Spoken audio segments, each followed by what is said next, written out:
So this is partly in response to the Hans Zimmer video, which I knew would do well, but I didn't anticipate all the response from the community. I basically always wondered, how does one define making it in film composing when the most popular image of the successful composer is amazing people like Hans Zimmer, John Williams, Powell, Gregson Williams, like all of them.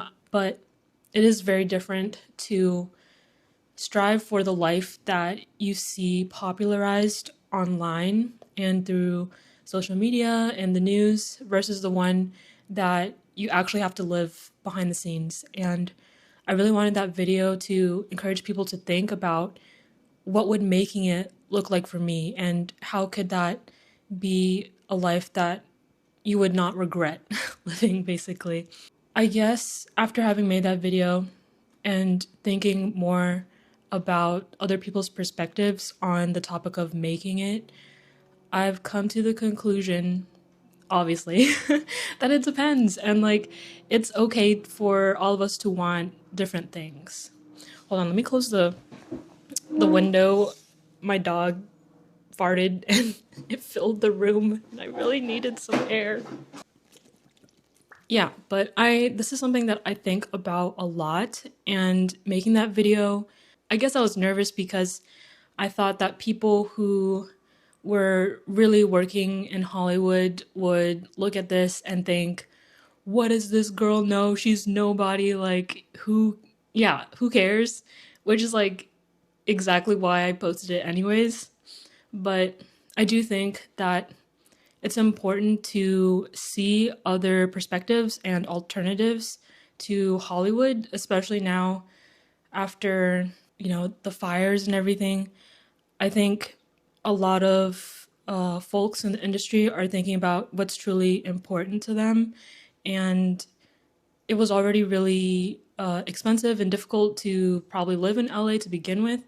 And nowadays, there's just so many incentives to doing productions outside of LA that I feel like it's a really viable option for people now. At least they can imagine leaving LA and still having the career that they have potentially.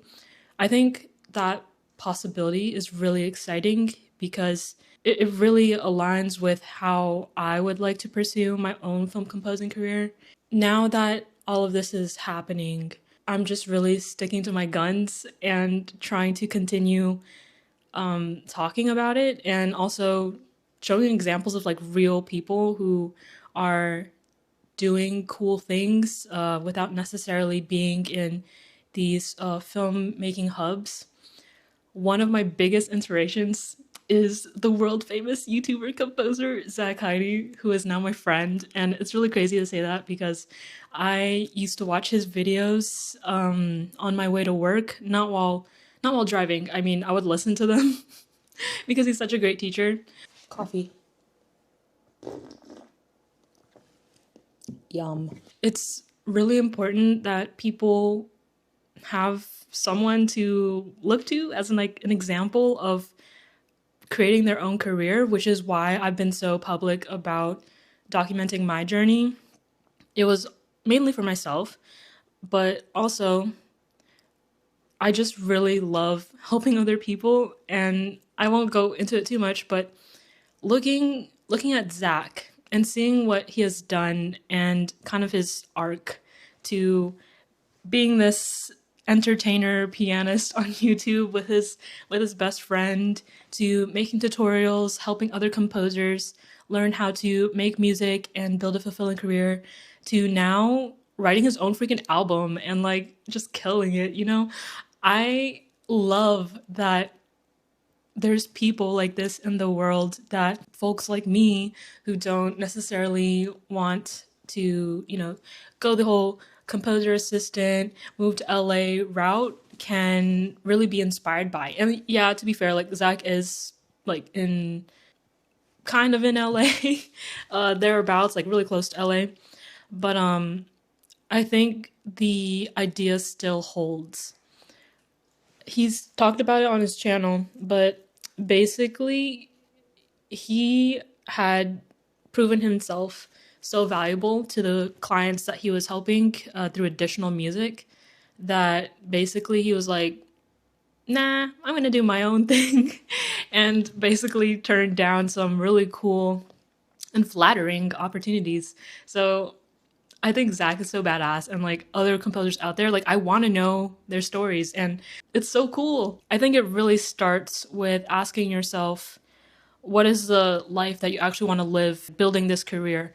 For me personally, I don't think defining making it as like a place that you get to, like, oh, I win an Emmy and this and that, Oscars, and yeah, like the problem with making it, like defining it as a goal that you then reach is like, if you reached it, then what?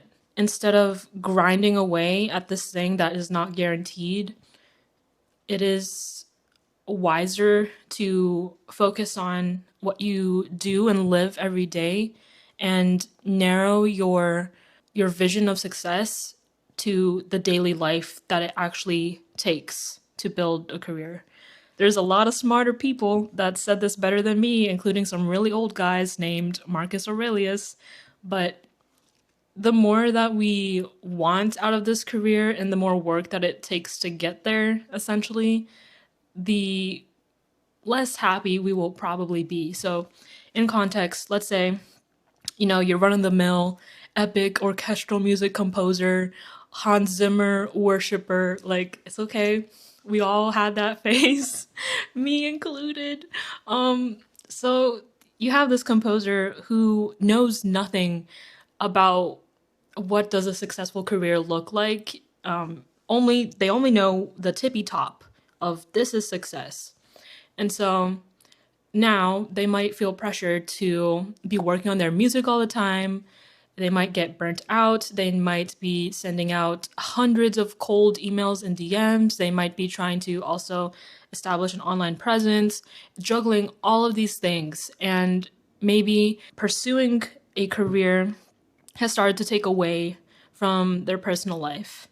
Maybe they are starting to develop back pain because they've been sitting at their computer for so long. They have experienced so many rejections. It's like, what's the point? Maybe they decide to become a composer assistant. They move to LA. It's too expensive. The work is difficult. They're not happy. They feel undervalued. I'm making things up. But the point is, if you let it consume your life and you take it too far, it starts to get really dicey. And it's not that I'm risk averse or like not like a fan of like just go for it. I'm very much the opposite. It's just like for each person, I think we all have a responsibility to think about what we actually want from the career that we're building rather than just making a career like Hans Zimmer's like the default goal. It's really interesting talking about this and then still feeling that pressure of like, am I doing enough? Because it still happens to me and to a bunch of people that I know. But no matter what happens, I'm very determined to protect my love for music and still work with clients and help other people along the way. But I didn't know that in the beginning. It was like in pursuit of some semblance of the Hans Zimmer thing, trying to work on bigger and bigger films and rack up all the credits. In pursuit of that, I happened to be pulled into this direction of like sharing helpful content and mentoring other composers, and I found that I really really enjoyed it and it gave me so much energy. And so I guess what I'm trying to tell you is that it's okay to not have it figured out right now. Like I know I was like, we all have a responsibility to figure out how we want to make it, and like I know it takes time and it's difficult to stay patient when you just want to like get there. But the clarity will come after you start taking action, after you start getting your first like film composing adventures under your belt. I really think of building this career as like I'm a video game character. I'm going on this adventure, and the composers that are like, you know, up there like super high level, and I'm just like this low level noob. I'm just like, hey, like I'm gonna keep going this way. That looks a little bit too much for me. I'm good, you know? So I feel for those of you who are grinding it out there. Take care of yourselves. And I hope that this video encourages you to think a little bit more deeply about the things that you want and the sacrifices that you are making, and stay clear on what truly matters to you in pursuit of your goals. Like, it's okay to pursue goals. I'm pursuing goals too. But we just got to be mindful so that we don't end up living a life that we regret and sacrifice the things that matter most to us. Because at the end of the day, it's like, if I die tomorrow and I still don't have like this big like credit under my belt, it's fine. That's not where my source of fulfillment comes from, and that's not how I define success. Success is right now. I'm succeeding right now, turning on this camera. Do you know how hard it was for me to make YouTube videos and like put my music out there and talk about being a film composer? I felt like a fraud until like last year, and sometimes now. But anyways, enough yapping. If you like this video and you're still here watching for some reason, drop a cup of coffee emoji to let me know that you are amazing. Okay, see you tomorrow. Bye. Is my coffee cold?